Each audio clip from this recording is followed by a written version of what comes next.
Et salut à tous, j'espère que vous allez bien. Bienvenue dans cette Car Manager Barcelone sur FC25. Moi, c'est Tazi et je vous présente le programme du jour qui est là sous vos yeux. On a 3 matchs ensemble. Je vais couper le match contre Alaves dès le départ. Bon, c'est pas un top départ pour un épisode, mais c'est pas grave parce que derrière, on a quand même le FC Séville qui est juste là et un match contre le Bayern Munich et ça va être très, très, très compliqué.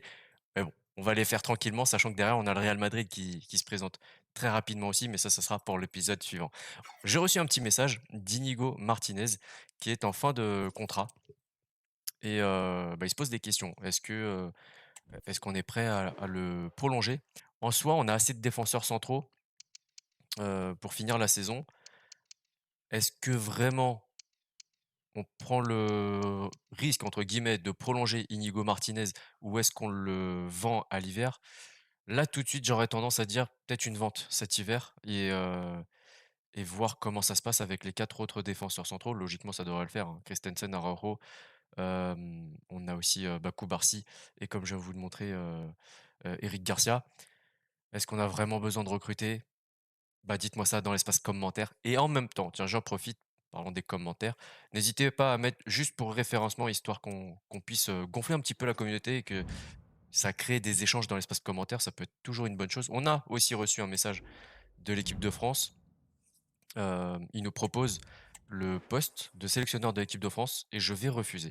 Voilà, parce que, j'ai pas envie de me perdre dans trop de trucs différents dans cette carrière. On va vraiment rester focus sur Barcelone. Bon, bah, voilà, hein, à peine, quelques jours passés depuis tout à l'heure et on a déjà une offre de l'Atlético de Madrid pour, Iñigo Martinez. 12 millions. Je pense que c'est une bonne offre pour un joueur de 33 ans. Je pense l'accepter. Comme ça, il y a pas cette histoire de alors on va négocier, hein, peut-être, essayer d'avoir 15 millions, ça serait pas mal.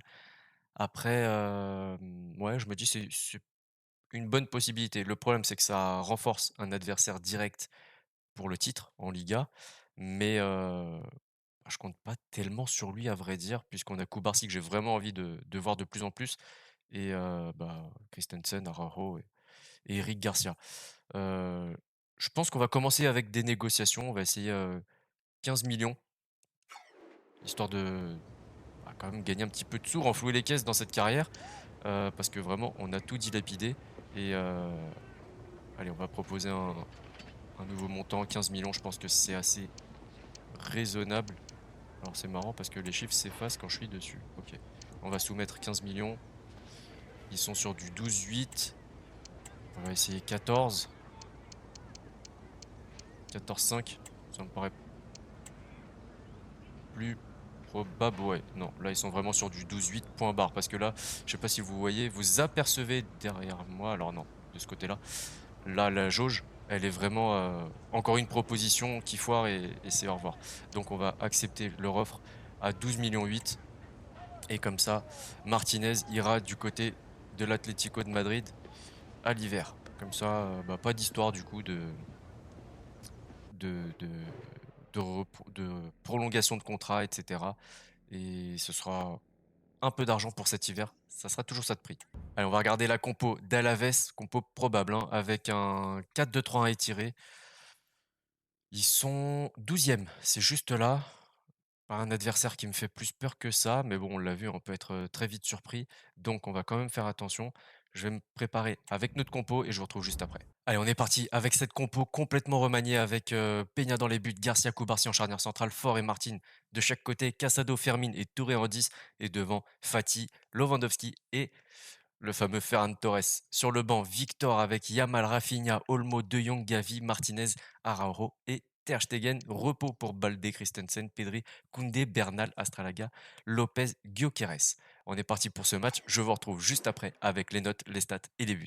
Allez, c'est fini. Victoire 2-0 face à Alaves. On a raté un penalty avec Lewandowski et on a pris un but, mais il était hors jeu en toute fin de match. Donc 2-0, on est plutôt pas mal. Vous voyez, pour la possession 61-39, pour les tirs 14-1.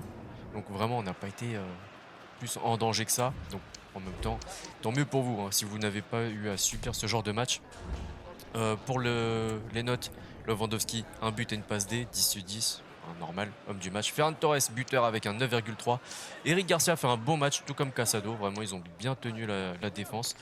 Martin était pas mal, tout comme Touré. Bon, ça s'excite dans tous les sens déjà au niveau des offres, puisqu'on a reçu une offre du Bayer Leverkusen pour Ferran Torres, 37 millions, bien inférieur aux 42 et 44 de l'Athletic Club de Bilbao et Valence. Pour l'instant, on n'y est pas encore dans la période des transferts, donc je vais pas répondre à celle-ci. Pour ce qui est de Inigo Martinez, bon, les postes sont doublés, même plus, donc j'ai accepté. Et comme il était en fin de contrat, 33 ans, ça me paraît peu judicieux de le prolonger, donc c'est pour ça que j'ai accepté cette offre. Par contre, Ferran Torres, je sais qu'il y en a beaucoup d'entre vous qui veulent le voir partir. On finira au moins la première partie de la saison avec lui et on verra plus tard ce qu'il en est. Et c'est parti pour ce match de Liga face au FC Séville. Ça va être une très très belle affiche. On se retrouve directement au niveau des compos. Et la compo que je vous ai concoctée pour ce match, Ter Stegen dans les buts, Balde, Araujo, Christensen, Koundé. Ensuite, on a Pedri, Olmo et De Jong. Et en attaque, Rafinha, Gyökeres et Lamine Yamal. En face, on a une équipe qui... Alors oui, déjà nos remplaçants. Et en face, on a une équipe qui va jouer avec Milan dans les buts, Pedrosa, Marcao, Danilo Navas, Sambi Lokonga, c'est vrai, il est pas mal, So, Ejuke, Peke et Suso. Et en pointe, Luke Bacchio. Va falloir faire très attention à cette équipe. Sur le banc, ouais, Loïc Badé par exemple, on connaît un petit peu du côté de la Ligue 1. Très beau maillot de Séville, et pour tout vous dire, j'ai hésité à faire une carrière avec eux pour cette année. Peut-être l'année prochaine ou l'année suivante, on verra ça. Allez, c'est parti pour le match. Et Gyökeres qui donne le coup d'envoi de ce match, qui va vraiment pas être simple. Déjà en termes de difficulté, parce que Séville c'est quand même un très grand club. Et surtout dans le sens où derrière on a un tout petit match contre un petit club en Allemagne. Je ne sais pas si vous connaissez le Bayern Munich, quelque chose comme ça. À quelques jours d'intervalle, ça va pas être évident. C'est bien Pedri, il garde la balle.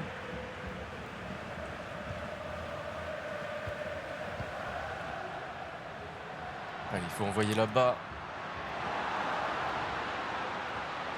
Il n'y a personne, il n'y a personne.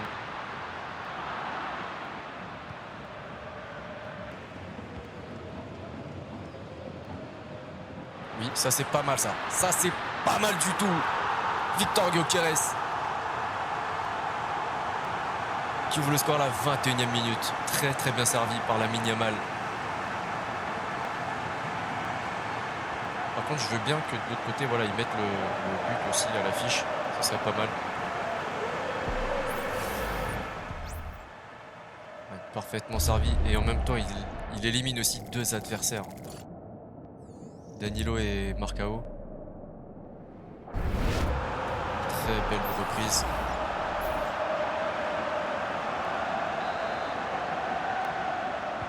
Et ça commence pas trop mal. Il faut continuer maintenant.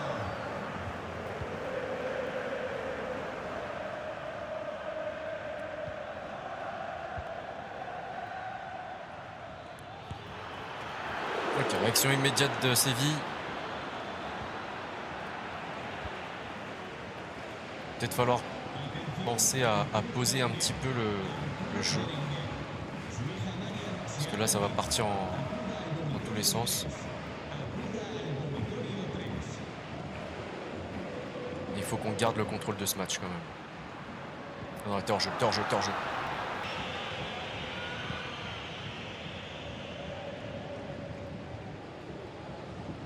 Allez, relève-toi.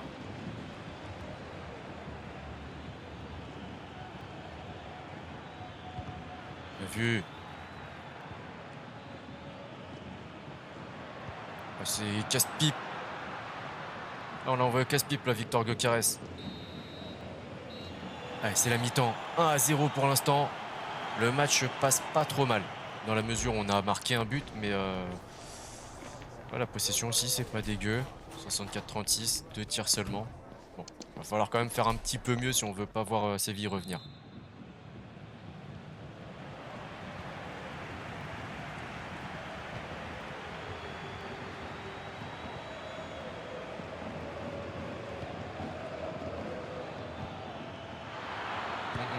Ouais, ça peut revenir très vite en plus. hors-jeu. Pas grand-chose, mais suffisamment pour que ça nous aide. Allez. Je suis en train déjà de penser aux changements que je peux faire pour reposer quelques joueurs essentiels à l'équipe pour le match contre le Bayern. Mais je suis pas sûr que ce soit hyper raisonnable. C'est quoi ces passes de l'enfer super longues? Les contrôles aussi, ils sont super longs depuis les mises à jour. Allez, quelques changements, vous le voyez à l'écran. De Jong, Olmo et Lamine pour Gavi, Fati et Torres. Histoire de vraiment reposer ces joueurs-là pour le match suivant contre le Bayern. Oh. Penalty. Penalty. On va pouvoir... Alors, si on le marque, on va pouvoir faire d'autres changements, histoire de reposer encore deux grosses têtes de notre équipe. Gyökeres, contre-pied. Et le doublé. Magnifique. Et encore les changements du coup. Rafinha qui cède sa place à Touré.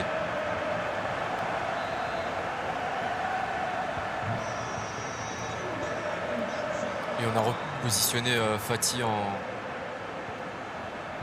10, si je dis pas de bêtises. À gauche à la place de Rafinha, pardon. T'avais même pas besoin de la toucher, je suis sûr. Mais non, mais non, mais non.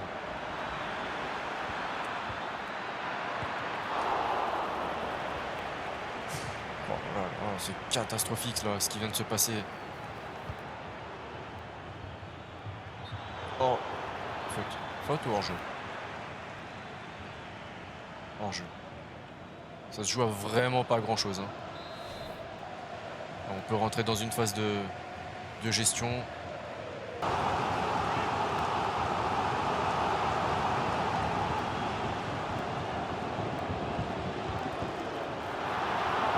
C'est pas mal. Allez, faute.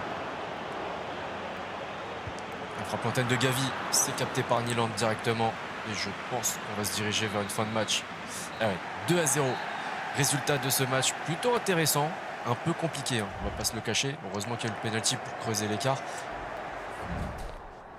8 tirs contre 7 quand même, 75% de précision de tir, 83% de précision de passe. Les tops de notre équipe évidemment avec un doublé Victor Gyökeres, mais l'homme du match c'est Ter Stegen avec exactement la même note, 9,4, 7 tirs subis, 6 cadrés et 6 arrêts. Frenkie de Jong prend un 8-2. Bon les amis, vous le voyez, on est au Santiago Bernabéu, c'était pas du tout prévu comme ça. Mais en fait, je vous explique.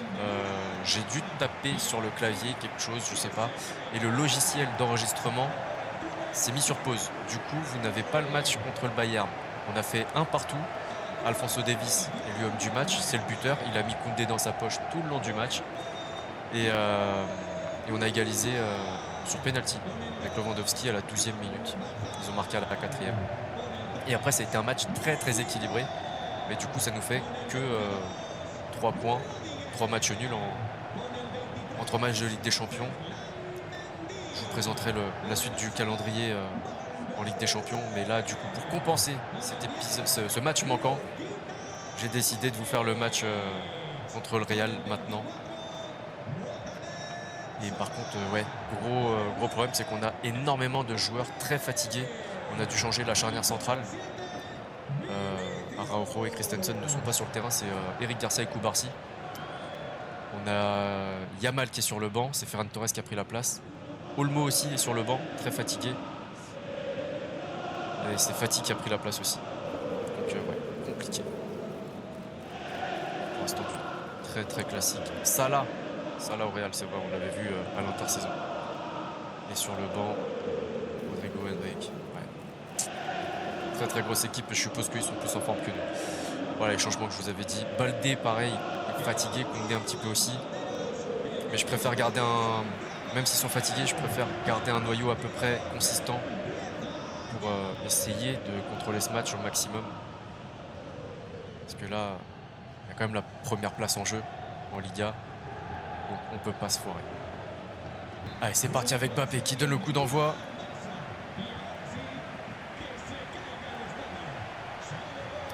Je pense qu'on va partir, plutôt sur une compo un peu plus défensive. Alors pas la compo, mais un schéma tactique un peu plus défensif. C'est ce que je suis en train de me dire là. Ouais, je pense qu'on va partir sur un truc un peu plus défensif. Parce que je me pose des questions sur le déroulement de ce match. Je sais pas s'ils sont tous en forme en face, hein, mais j'ai pas mal de craintes, pour rien vous cacher, pour ce match.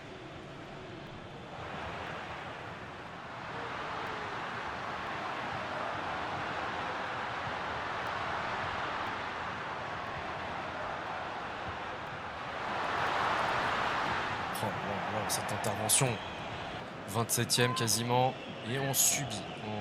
Vraiment. Mais sérieux?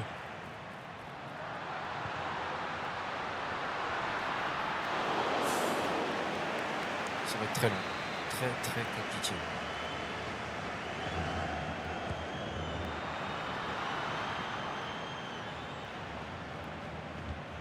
Ouais, un 2 contre 1, ouais, bon ballon, ça va pas marcher.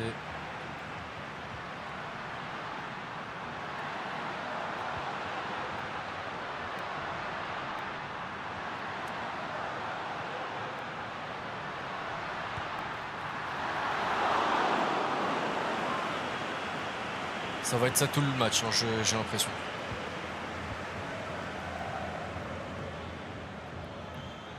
Mais non, mais pourquoi ça part n'importe comment les passes là?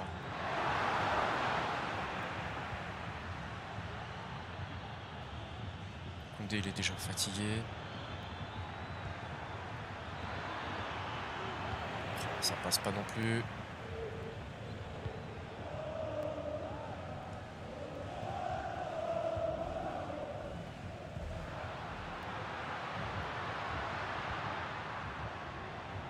Très belle passe. 0-0, qui tient du miracle pour le moment. Je suis pas sûr qu'on ait vu Courtois du match. 35-65. Incroyable. On va faire un changement de dispositif. On va essayer ça. Un milieu à 3 mais avec une pointe basse plutôt qu'un 10. C'est pas trop dans le jeu de fatigue. On va essayer de le changer avec Pedri. C'est pas trop dans son style, mais on va essayer comme ça, histoire d'avoir une assise défensive un peu plus importante. Mais j'ai pas l'impression que ce sera hyper évident pour autant. Ce serait bien qu'on ait au moins une ou deux occasions dans cette deuxième période. Mais ouais, je me fais pas trop d'illusions. Hors-jeu, hors-jeu.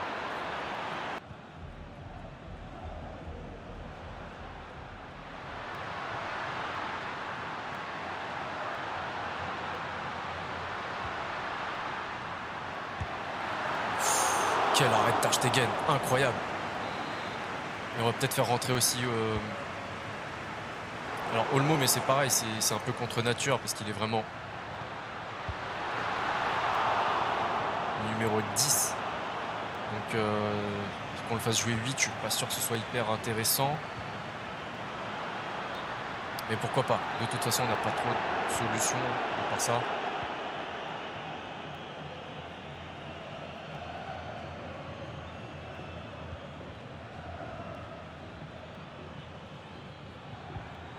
Ah, et ils prennent toutes les balles, c'est incroyable.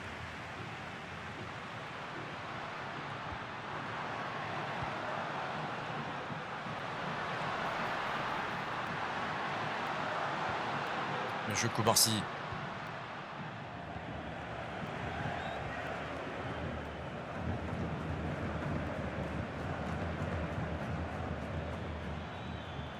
Allez, Pedri, perd pas la balle.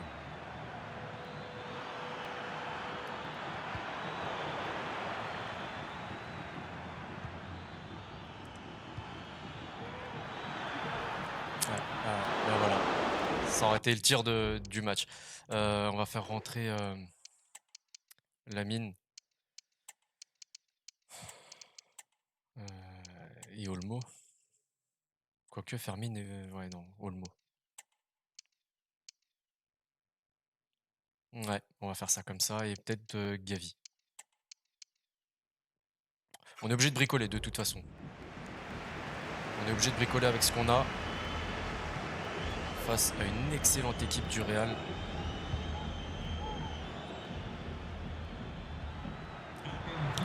Ah, dommage, vraiment. Ça aurait pu être l'occasion qui change notre match.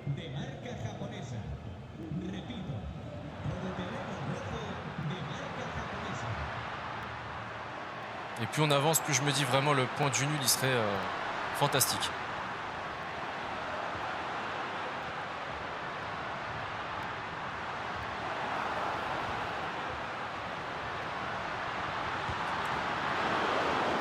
Et là, le point du nul, j'ai cru le voir partir très vite aussi. Allez, les changements.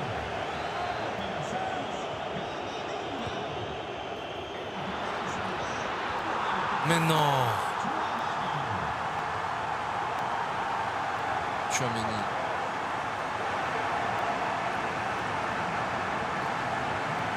Bon, on passe en 4-2-4, loin devant, on n'a pas le choix.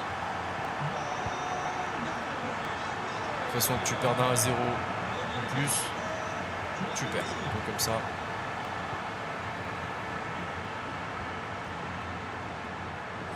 Oh, mec.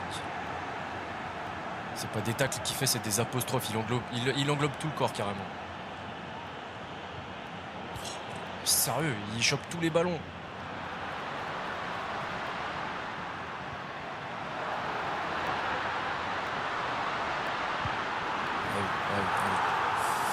Allez, c'est fini. Défaite 2 à 0 contre le Real. Ils prennent le large. Et c'est fini. Je suis désolé. J'ai aucun moyen de faire mieux que ça. On a fait un tir. J'ai même pas envie de regarder les notes. Rien du tout. Allez, on avance. Épisode très compliqué. Très très compliqué. Surtout le match contre le Real, là, la gestion de la fatigue, etc. Ouais, très très compliqué. Bon, si cet épisode vous a plu, le petit like, le partage, le commentaire, l'abonnement. Et n'oubliez pas d'activer la petite cloche pour ne rien rater de ce qui se passe sur la chaîne. D'ici là, prenez soin de vous, prenez soin des vôtres. À la prochaine. Ciao, ciao.